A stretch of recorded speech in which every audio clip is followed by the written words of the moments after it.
अदीब। आज आपको सुनाने जा रहा हूं कुछ कविताएं मेरे चहेते कवि गीत चतुर्वेदी की किताब खुशियों के गुप्तचर से, जिसे रुख पब्लिकेशन ने छापा है। पहली कविता 4 वचन। खिलाई गई रोटी व दिए गए चुंबन कभी गिने नहीं जाते। पूछे गए आंसू व चुराई गई नसीहतें बताई नहीं जाती। भीगी हुई आत्मा को धूप में टांग कर सुखाया नहीं जाता। जिया हुआ प्रेम व सुना गया संगीत लौट कर जरूर आते हैं। कुछ वादे कभी पूरे नहीं होंगे, यह जानकर भी कर दिए जाते हैं। कुछ पतों का कोई ठिकाना नहीं होता, फिर भी उन्हें खोजा जाता है। जैसे पहाड़ी के पीछे मोहब्बत की नदी है और नींद के पीछे सपनों का झरना।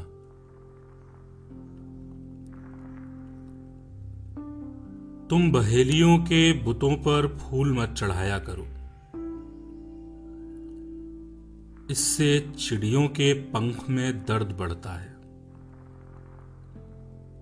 माना कि समय बहरा है, किसी की नहीं सुनता, लेकिन वह अंधा नहीं है,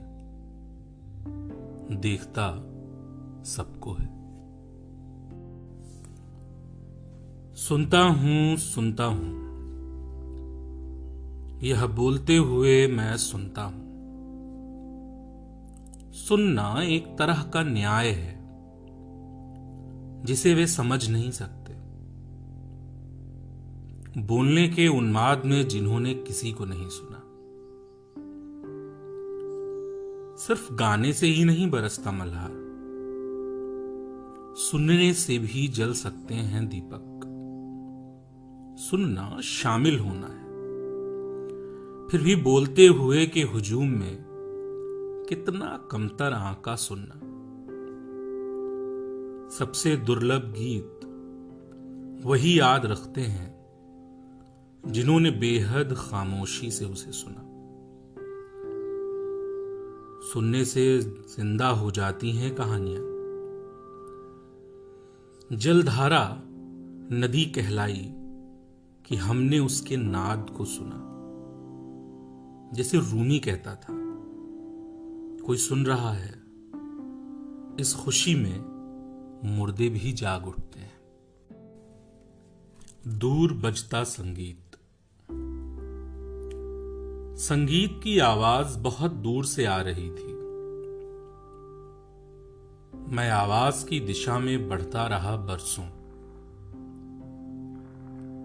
बहुत चलने के बाद एक दिन वहां पहुंचा जहां से दरअसल आवाज आ रही थी। कुम्हार गढ़ता है जैसे कच्ची मिट्टी के बर्तन। दूर बजते संगीत ने अपनी आवाज से गढ़ा है मुझे। उसी संगीत की तरह तुम्हारा प्यार आता रहा मुझ तक। उन बरसों में भी जब हम में कोई जान पहचान तक ना थी। मैंने सास को कभी नहीं जाना, मैंने उसकी आवाज से मोहब्बत की। बहने का जन्मजात हुनर। जिन स्कूलों में गया वहां केवल तैरना सिखाया गया। डूबने का हुनर मैंने खुद विकसित किया। बहना मैंने कभी नहीं सीखा। मैं इतना हल्का था कि हमेशा कभी जरूरत ही नहीं पड़ी। कहीं भी बह सकता हूं। तुम्हारे कंठ से निकले गीतों में भी बह जाने की वफादारी मुझ में भरपूर है। मैं एक उदास चिड़िया का पंख हूं जो उसके प्रेमी के ठोंगा मारने से टूटा। मैं घास का वह तिनका हूं जिससे एक अल्हड़ लड़की ने एक संजीदा किशोर के कानों में गुदगुदी की थी। मैं पंख की तरह बहा, तिनके की तरह बहा, तुम्हारी सोच में बहा, बातों की लोच में बहा। एक बारिश जिसका सरनेम फुहार था, शादी के बाद मूसलाधार हो गया। उसके पानी में मैं कागज की नाव सा बहा, जैसे बह बहकर 7 समंदर पार पहुंचता है एक बीज और उग जाता है। तुम्हारे मन के भीतर बहते बहते मैं किसी और के मन में उगा। जब कभी हवा में बहा, उसे हवा की नदी कहा, आंख की नदी, बात की नदी। शवासन में लेटकर रात की नदी में बहा। कभी नहीं भूला उन नदियों को जिनकी देह पर मेरे बहने के रेखा चित्र हैं। जब अपने आप उगता है मेरी हथेलियों पर पसीना, नदी का पानी मेरी देह के पानी से संवाद करता है। कविता की रात।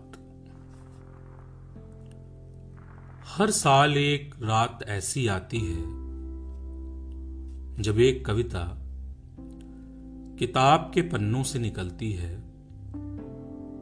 और जुगनू बनकर जंगल चली जाती है। जब सूरज को एक लंबा ग्रहण लगेगा, चांद रूठ कर कहीं चला जाएगा, जंगल से लौट कर आएंगे ये सारे जुगनू और अंधेरे से डरने वालों को रोशनी देंगे। कहां से? तुमने पूछा कविता कहां से आती है? काले कोलतार से आती है, कमीज के उस हिस्से से जो पतलून के भीतर है। एक पैर की चप्पल के अकेलेपन से आती है, लाइब्रेरी के भीतर किताबों के खर्राटों से,